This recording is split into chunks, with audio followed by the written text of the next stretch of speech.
Japan ஒரு சூப்பரான country, செம்ம டெக்னாலஜி, சூப்பரான விஷயங்கள்லாம் கொண்டு வர விஷயங்கள் இருந்தாலுமே அங்க பிளாட்ஃபாரத்தில் யாரும் தங்குறது இல்லை, எல்லாருமே ரொம்ப ரிச் அப்படின்னு தானே சொல்லிட்டு இருக்காங்க. ஆனால் அதுதான் கிடையாது. 2025 ஜனவரி மாதம் எடுத்த சர்வேல கிட்டத்தட்ட 2500க்கும் மேற்பட்ட மக்கள் வீடுகளே இல்லாம பிளாட்ஃபாரத்தில் தங்குறாங்கன்னு சொல்லி ஒரு ரிப்போர்ட்டே இருக்கு. ஜப்பான் எவ்வளவு சூப்பர் டூப்பர் கண்ட்ரியா இருந்தாலுமே அங்கேயும் வீடு இல்லாத மக்கள் இருக்கதான் செய்யறாங்க. முக்கியமா டோக்கியோ அண்ட் ஒசாகால இந்த மாதிரியான விஷயம் நிறைய இருக்கு. ஆனால் அது கவர்மெண்ட் ஒழிச்சு வைக்கிறாங்க. வீடு இல்லாத மக்கள் சின்ன ஒரு ரூம்லயும், அப்படி இல்லைன்னா கேப்சூல் கேஃபேவோ, அப்படி இல்லைன்னா இன்டர்நெட் ரூம்லயும் தான் தங்கிட்டு இருக்காங்க. இதை தாண்டிய மக்கள் எங்கெல்லாம் தங்குறாங்கன்னு பாத்தீங்கன்னா வெறும் ரோட்லயோ, அப்புறம் பார்க்லயோ, அப்புறமா இந்த ஸ்ட்ரீட்ஸ், பிரிட்ஜ் கடியிலன்னு சொல்லி எக்கச்சக்கமான வீடு இல்லாத மக்கள் அங்க வாழ்ந்து கொண்டு இருக்காங்க. ஜப்பான்ல எங்க அதிகமா இந்த மாதிரி மக்கள் இருக்காங்கன்னு பாத்தீங்கன்னா டோக்கியோ அண்ட் ஒசாகா. ஜப்பானோட ரொம்ப பெரிய இடங்கள் தான் இந்த ரெண்டு இடங்களும்.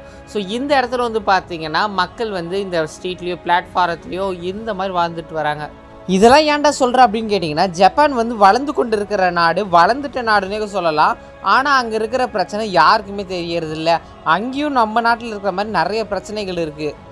இப்போ அங்கே தங்குற வீடெல்லாம் பார்த்தீங்கன்னா இத்ரோண்டு தான் இருக்கும். ஸோ அது மட்டும் இல்லாமல் இந்த மாதிரியான கொஞ்சம் ரெண்டட் ஹவுஸ்லாம் பார்த்தீங்கன்னா கிட்டத்தட்ட 10,000 கூட இல்லை, எல்லாமே வந்து பார்த்தீங்கன்னா 25,000 30,000 நம்ம காசு கொடுத்து தான் தங்கணும். ஸோ ஒரு நல்ல வீடு கிடைக்கணும் 25,000 30,000. வெறும் சின்னதாக ஒரு இது இன்டர்நெட் கேஃபேனா நம்மளுக்கு இன்டர்நெட் வரும், ஒரு சிஸ்டத்தோடு இருக்கும்.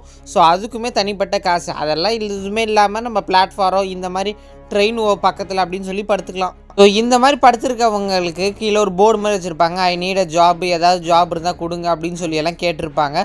ஸோ இவங்களுக்கு எல்லாருமே கார் போர்டு தான் வீடு. ஸோ இப்போ நீங்கள் ஒரு வீட்டிலேருந்து இந்த ஒரு வீடியோ நீங்கள் பார்த்துட்டு இருந்தீங்கன்னா நீங்கள் ரொம்பவே கொடுத்து வச்சவங்கன்னு நினச்சிக்கோங்க.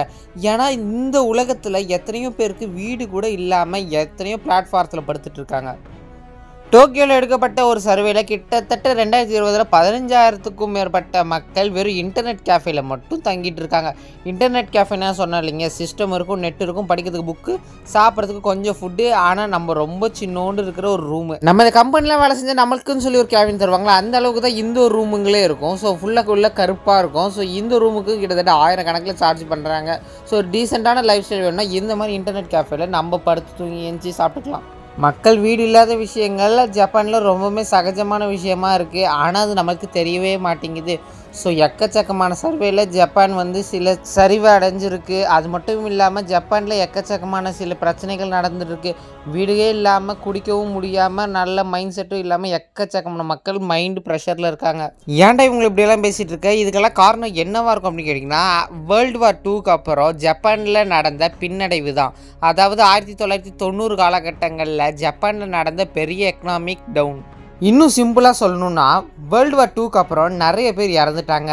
அதுக்கப்புறமா அவங்க வீட்டில் இருக்கிறவங்க அவங்கள நம்பி வேலைக்கு போக ஆரம்பித்தாங்க. நிறைய பேருக்கு வேலை இல்லை, வேலை இல்லாதனால வீடு இல்லை, வீட்டுக்கும் காசு இல்லாமல் நிறைய பேர் ரோடு, பிளாட்ஃபாரம், ஸ்ட்ரீட்டுன்னு சொல்லி எக்கச்சக்கமான இடம், அதாவது கிடைக்கிற இடத்துலலாம் படுத்து தூங்க ஆரம்பித்தாங்க.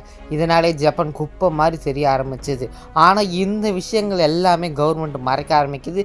ஜப்பான் ஒரு சூப்பரான கண்ட்ரி, அமேசிங்கான கண்ட்ரின்னு மட்டுமே சொல்லிக்கிட்டு இருக்காங்க. ஆனால் இதுக்கு ஜப்பான் கவர்மெண்ட்டும் காரணம் கிடையாது.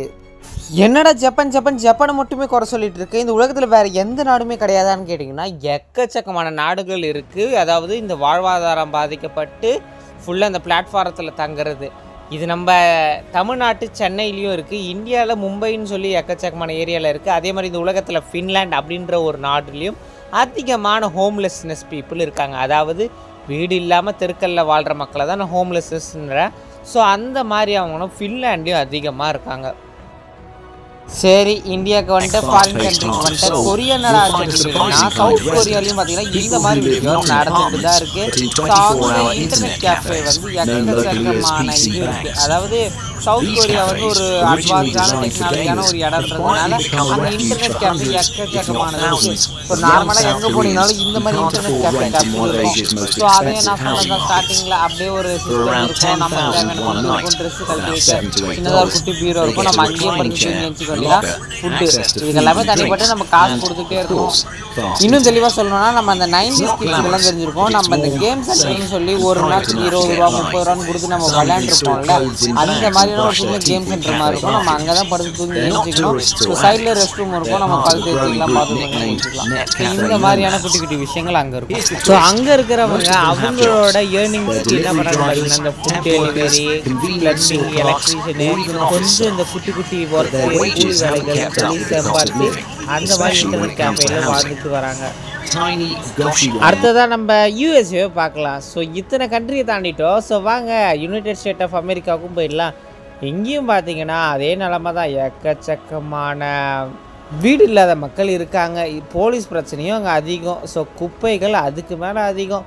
ஸோ இந்த மாதிரி பிரச்சனைகள் நம்ம நாடு, அதாவது இந்தியா மட்டும் கிடையாதுங்க, இந்த உலகத்தில் எல்லா இடத்துலையும் ஏதோ ஒரு பிரச்சனை இருந்துக்கிட்டு தான் இருக்குது. இந்த வீடியோவை நீங்கள் ஏதாவது ஒரு ஹவுஸ் ஓனர்ஸ் பார்க்குறீங்க அப்படின்னா, அதாவது இந்த ஒரு வீட்டோட சொந்தக்காரர் பார்க்குறீங்கன்னா, உங்கள் வீட்டில் வந்து தங்குறவங்களை ஒரு மனுஷங்களாக மதித்து அவங்களுக்கும் சில கஷ்டப்படுற நேரத்தில் அந்த ரெண்ட்டை கொஞ்சம் கம்மி பண்ணலாம். இல்லைன்னா ஒரு மாதம் கட்ட முடியலனா அதுக்கு அடுத்த மாதம் கொஞ்சம் சேர்த்து வாங்கிக்கலாம். அந்த மாதிரி கொஞ்சம் குட்டி குட்டி எக்ஸ்கியூசஸ் கொடுங்க.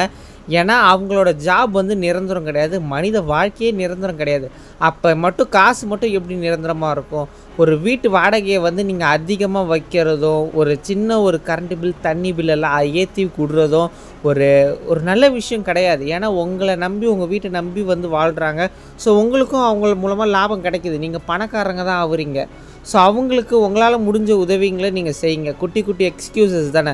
இப்போ இந்த மாதம் ரெண்டு தரலைன்னா அடுத்த மாதம் சேர்த்து தர மாதிரி, இல்லைன்னா இந்த மாதமே கொஞ்சம் கம்மி பண்ணலாம், கொஞ்சம் வாட்டர் பில் எலக்ட்ரிசிட்டி பில்லை குறைக்கலாம்.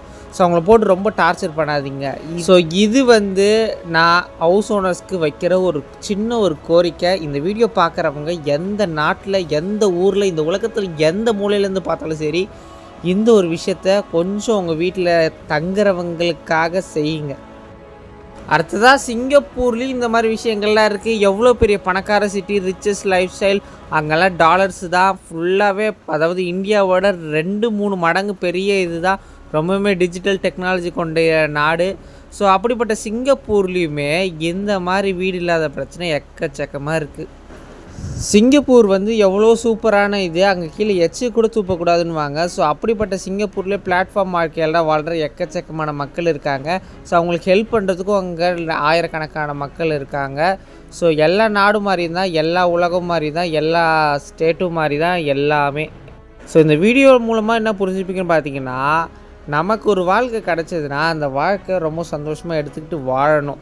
அதை விட்டுட்டு குறை சொல்லிக்கிட்டே சில பேர்லாம் இருப்பாங்களா, எனக்கு அது இல்லை இது இல்லைன்ட்டு. இருக்கிறத வச்சு வாழணும். ஏன்னா நமக்கு இருக்கிறது கூட சில பேருக்கு இல்லாமல் இந்த உலகத்தில் இருக்காங்க. இந்த வீடியோவில் ஹவுஸ் ஓனருங்களுக்கு நான் ஒரு சில கோரிக்கை வச்சுருப்பேன். இதெல்லாம் சொல்ல நீ யாரா, எங்கேருந்துடா வந்திருக்க அப்படின்லாம் கேட்டிங்கன்னா, நானும் சராசரி மனிதன் தான். ஸோ நானும் 1000ல் ஒருவன் தான் இவங்களுக்குள்ள.